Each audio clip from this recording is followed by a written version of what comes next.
오늘 본문 말씀의 제목이 바로 세상 사람들과 다른 감사. 세상 사람들은 땅을 샀을 때 감사하고, 집을 넓혔을 때 감사하고, 또 빌딩을 지었을 때 감사하고, 자식이 잘 될 때 감사하고, 건강할 때 감사하고, 돈을 많이 벌 때 감사하고, 진급할 때 감사하고, 이런 명예, 권력, 어떤 이런 물질, 어떤 나에게 소유, 이런 거에 대해서 세상 사람들은 감사를 합니다. 그러나 우리는 세상 사람들과 다른 감사할 게 있다는 겁니다. 첫 번째로 평강을 위해 한 몸으로 부르심을 받았음을 감사해 주시기 바랍니다. 15절 말씀에 그리스도의 평강이 너희 마음을 주장하게 하라. 너희는 평강을 위하여 한 몸으로 부르심을 받았나니 너희는 또한 감사하는 자가 되라 라고 이야기를 합니다. 하나님께서 나를 불러주셨습니다. 주님의 몸된 교회의 지체로 나를 불러주셨어요. 그래서 내가 한 몸으로 부르심을 입었다라는 말이 무엇입니까? 바로 내가 하나님의 자녀가 되었다는 거예요. 그렇기 때문에 부름받은 우리는 성도라는 겁니다. 세상 사람들은 이 복을 깨닫지 못하더라는 겁니다. 하지만 우리 믿는 사람들은 압니다. 나를 택하여 주시고 나를 불러주신 그 크신 은혜가 얼마나 가장 큰 복이고 어떤 기쁨과 비교할 수 없는 가장 큰 기쁨이라는 것을 우리는 알고 신앙생활을 하더라는 겁니다. 구원받아 하나님의 백성이 된 것은 세상 그 어떤 것과도 비교할 수 없는 가장 귀하고 값진 거라는 겁니다. 창세기에 보면 하나님께서는 사람을 만드신 것을 한탄하셨습니다. 후회하셨어요. 그런데 신약에 와서 예수 그리스도의 보혈의 피로 말미암아 구원을 받아서 나를 불러주신 이 부르심에는 후회하심이 없다. 그러니 여러분들 얼마나 큰 감사합니까?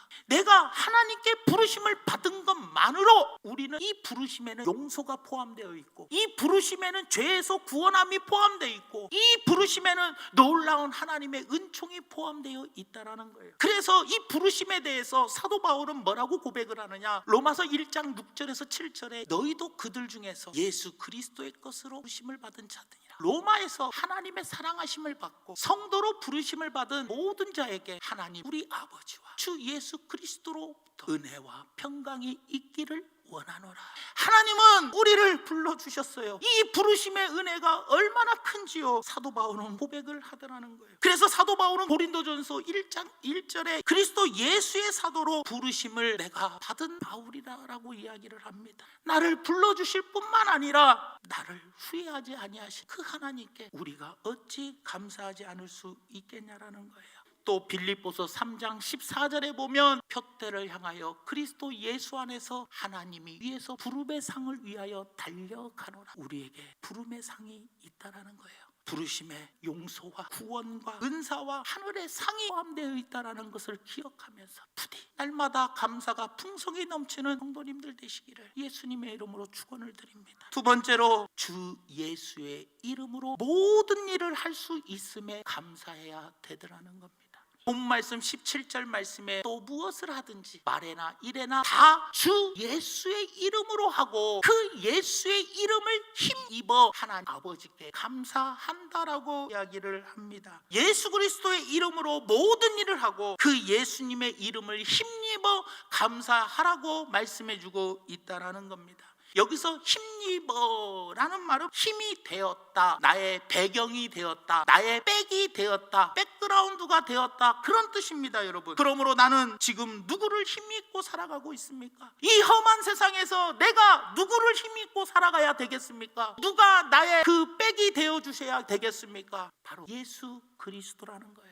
그런데 여러분, 세상 사람들은요 귀신을 배경으로 살아가는 사람들이 너무나 많더라는 거예요. 예수님의 당시에도 마태복음 12장 24절에 바리새인들은 듣고 이르되 예수가 귀신들의 왕 바알세불을 힘입지 않고는 어떻게 귀신을 쫓아내질 수 있겠냐? 귀신의 왕인 바알세불을 힘입었기 때문에 예수가 귀신을 쫓아낼 수 있었다라고 이야기를 합니다. 그럴 때 예수님께서 26절과 28절 말씀에 만일 사탄이 사탄을 쫓아내면, 귀신이 귀신을 쫓아내면, 같은 편이 같은 편을 쫓아내면 자기들끼리 싸우는 거가 되지 않냐? 그리하여야 어떻게 사탄의 나라가 서겠느냐? 사탄의 나라가 이 땅에 임하려면 귀신이 귀신을 쫓아내면 안 된다. 귀신은 귀신을 쫓아내지 말아야 사탄의 나라가 임할 거 아니냐? 그러면서 28절 말씀에 그러나 내가 사탄 사탄의 힘을 입어서 귀신을 쫓아낸 게 아니라 나는 하나님의 성령을 힘입어서 귀신을 쫓아낸 것입니다. 하나님의 나라가 이미 너희에게 임하였느니라. 사랑하는 여러분, 세상 사람들은요 귀신의 힘을 입어서 살아갑니다. 그래서 예수님을 오해했습니다.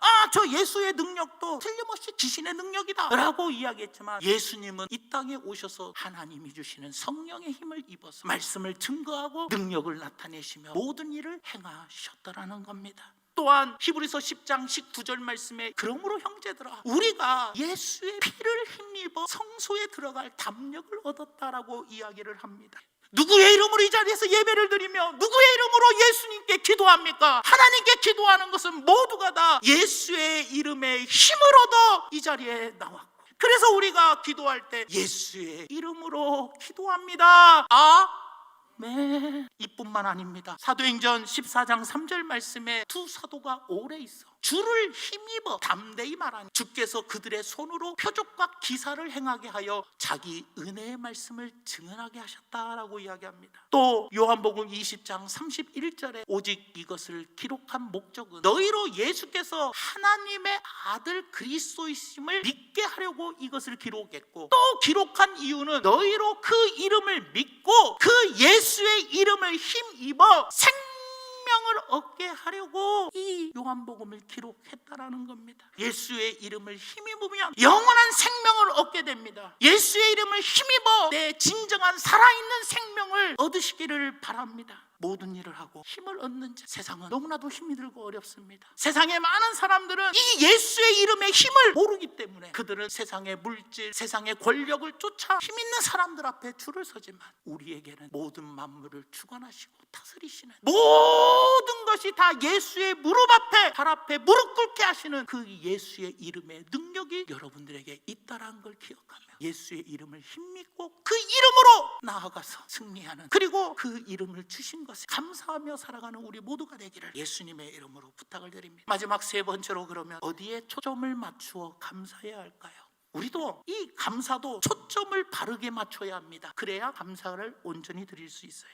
첫째로, 모든 감사는 하나님께 초점을 맞춰야 합니다. 세상에 맞추는 게 아니고, 내 생각에 맞추는 게 아니고, 내 고집에 맞추는 것이 아니라 하나님께 맞춰야 합니다. 이스라엘 백성들은요 애굽에서 하나님이 출애굽 시켜줬어요. 그런데 그들은요 하나님께 엄청나게 많은 은혜를 받았습니다. 너무나도 감사할 일이 많았는데요, 홍해 넘실거리는 홍해 바다를 갈라줬어요. 그런데 그들은 왜 원망불평합니까? 하나님께 초점을 맞추지 않았어요. 잠잠히 하나님이 어떻게 나를 구원하시나, 하나님을 바라보며 하나님께 초점을 맞추면 하나님이 하십니다 하며 감사할 수 있는데, 넘실거리는 풍랑을 바라봤어요. 하나님께 초점을 맞추는 게 아니라 쓰디쓴 물을 바라봤어요. 하나님께 초점을 맞춘 게 아니라 지금 없는 고기에, 애굽에서 먹던 고기에 초점을 맞췄어요.